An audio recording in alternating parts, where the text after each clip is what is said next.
মানুষ হলে আপনার পছন্দ হবে? যেমন কোন মানুষ আপনি বিয়ে করবেন, বয়স্ক মানুষ যদি বিয়ে করতেছে তার বাচ্চা কাচ্চা থাকে, মুখের কথা নাকি মনের কথাই? এই মনে কেউ ভালোবাসার মানুষ এসে নক করে নাই? কেন জায়গা দেন না? আপনার মনে এত নিষ্ঠুর কেন? প্রেম ভালোবাসা করতেছেন না সরাসরি বিয়ে করতেছেন? আসসালামু আলাইকুম। দেশ ও প্রবাসে যে যেখানেই আছেন আপনাদের প্রত্যেককেই শুভেচ্ছা জানাচ্ছে আজকে নতুন একটি প্রতিবেদন। দেখতেই পাচ্ছেন আমার সামনে একটি আপু আসছে। আপুটা দেখতে শুনতে অনেকটাই সুন্দর, অনেকটা উচ্চলম্বা। আসলে কেন আসছে চলুন কথা বলে জানার চেষ্টা করি। আপু আসসালামু আলাইকুম। আপু আপনার নাম কি? বৃষ্টি। আপু কেমন আছেন আপনি? ভালো আছেন। আপনার বাড়ি কোথায়? সিলেট। পরিবারে কে কে আছে? হ্যাঁ হ্যাঁ রে, মাও বিয়ে করছে বাবাও বিয়ে করছে। আচ্ছা, তা আপনারা কি দুই বোনই? বড় বোন কি ভালো জানে, বড় নাই কি ভালো জানে? কি করেন, কি লেখাপড়া করেন? বয়স কত চলে এখন? 18। লেখাপড়া করছিলেন? হ্যাঁ হ্যাঁ রে, চারিদিক থেকে অন্ধকার। মা নাই বাবা নাই, লেখাপড়াও করতে পারেন নাই, তো এখন কি আশা করে আসছেন? বিয়ে শাদী করবেন? এরকম সুন্দরী মেয়ের বিয়ের জন্য তো বাড়ি তো মানুষ সিরিয়াল দেওয়ার কথা, বাড়িতে কেউ আসে না?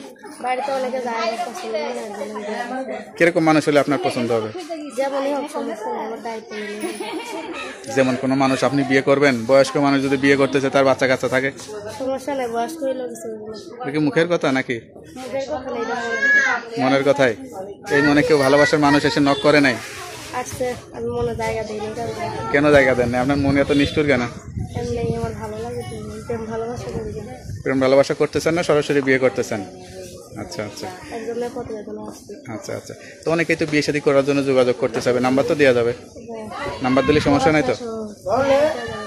প্রেম করে ভেঙে যাবেন না তো? আচ্ছা, তো আপনার সঙ্গে কিভাবে যোগাযোগ করবে? নাম্বারটা মুখস্থ আছে? নাম্বারটা আমার কাছে দেন, আমি দেখে বলে দিই।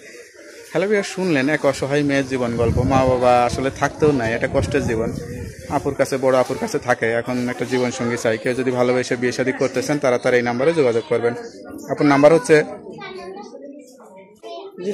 আমি বলি না, আপুর নাম্বার হচ্ছে 01706346303। নাম্বারটা খোলা থাকে তো? যাক, নাম্বারটা খোলা রাখবেন। আর যত কষ্ট হোক 5 ওয়াক্ত নামাজ কালাম পড়বেন, আল্লাহর কাছে চাইবেন, আল্লাহ অবশ্যই মনে আশা পূরণ করবে। নামাজ কালাম পড়েন? নামাজ কালামের জন্য আবার সময় বেঁধে থাকে নাকি নামাজ কালাম পড়বেন? কোরআন শরীফ পড়েন? কোনো সূরা মুখস্থ আছে? সূরা পড়তে পারবেন, বলতে পারবেন? এখন বলা যাবে না। আলহামদুলিল্লাহ সূরাটাই পড়েন। এখন বলবেন না? তো যাই হোক, ভালো থাকেন, আপনার মনে আশাটা পূরণ হোক, আপনার এই সুন্দর হাসির মতো জীবনটাও সুন্দর এরকম হোক সেই দোয়াই করি। তো ভালো থাকেন।